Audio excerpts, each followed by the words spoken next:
And so I learned my lesson. I finished last year or the year before when I came here and did all those shows. I finished the year and went home, and I ended up with 550,000 frequent flying miles.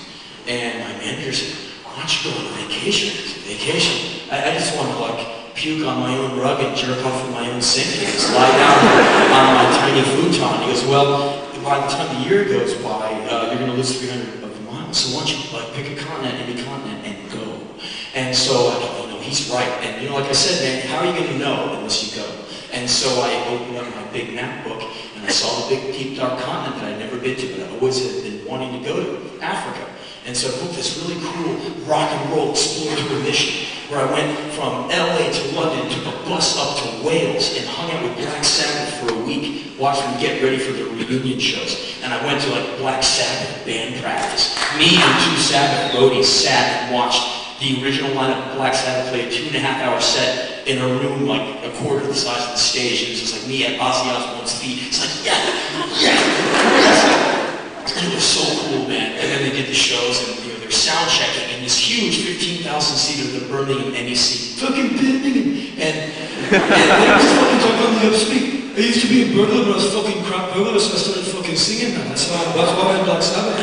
And they're playing in this huge cavernous place, and the punchers will be there later that night. We're just like getting the songs together. And I'm there, hanging out on stage, and Tony Iommi, the Dark Lord of Metal, he said, "Hey, you want to sing?" I'm like, yeah, why not? I mean, Ozzy's here, we'll kick it. So I grab Ozzy's mic, like the scepter. Come forward, Obi-Wan. And he said, "Well, what song do you want to do?" I'm like, "Whoa, the Dark Lord of Metal's asking me to call a tune." So I went, "Can we play Paranoid? I mean, it's my dream, And, okay, it's my dream. And I'm like, no. And so I do this 360 on stage, and I'm in disbelief from the book. He's probably my favorite bass player of all time. Bill Ward, most rockin' drummer I know. The Dark Lord of Metal. And me. No way. I said, "Okay, let's do it." And Iommi looks at me and goes, I nearly died, man. I was like, no. And all of a sudden I'm singing, and the song is over really fast. And the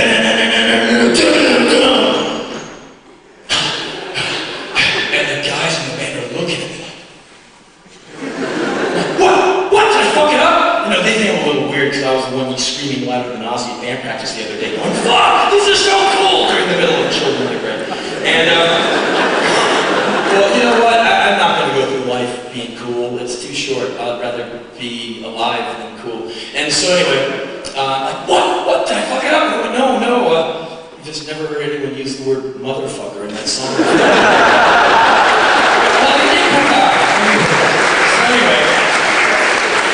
So anyway, I saw the shows and I hung out with them, and then the next day they took off from wherever, Tony went back to hell, whatever. And I went to Germany and stopped over, and then I flew into Nairobi, and then I spent a night in Nairobi, Kenya, and then I took a small plane out to the Tanzanian border, and for a week I lived amongst the Maasai in a tent. And every morning, baboons woke me up. Every morning in quad, whoa!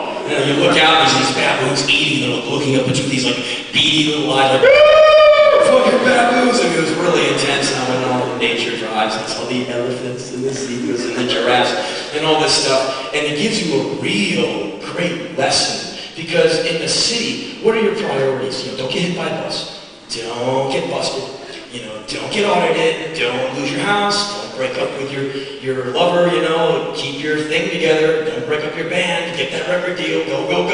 And none of that means shit where I was living, Don't get eaten by a lion.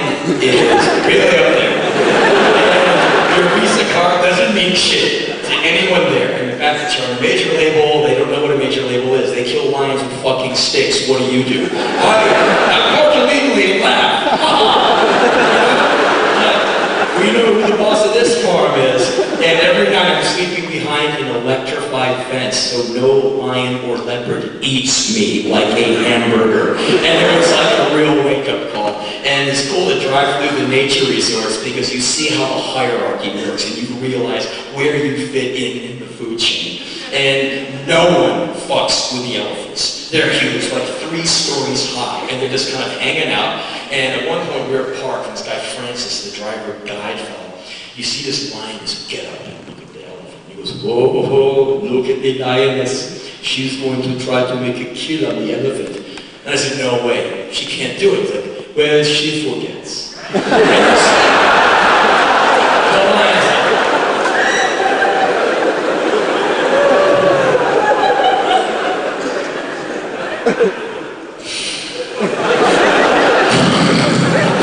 back sleeping away, and he's like, I told you, there's always the same story every time. She forgets, she forgets. And the elephant was like, you rang? They don't even acknowledge it. Like the 2 elephants are hanging out.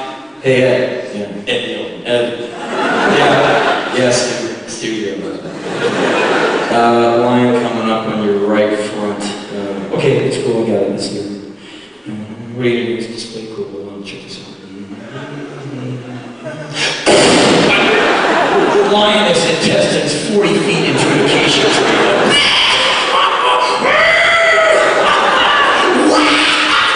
So the elephants, they rock with impunity. Nothing messes with them.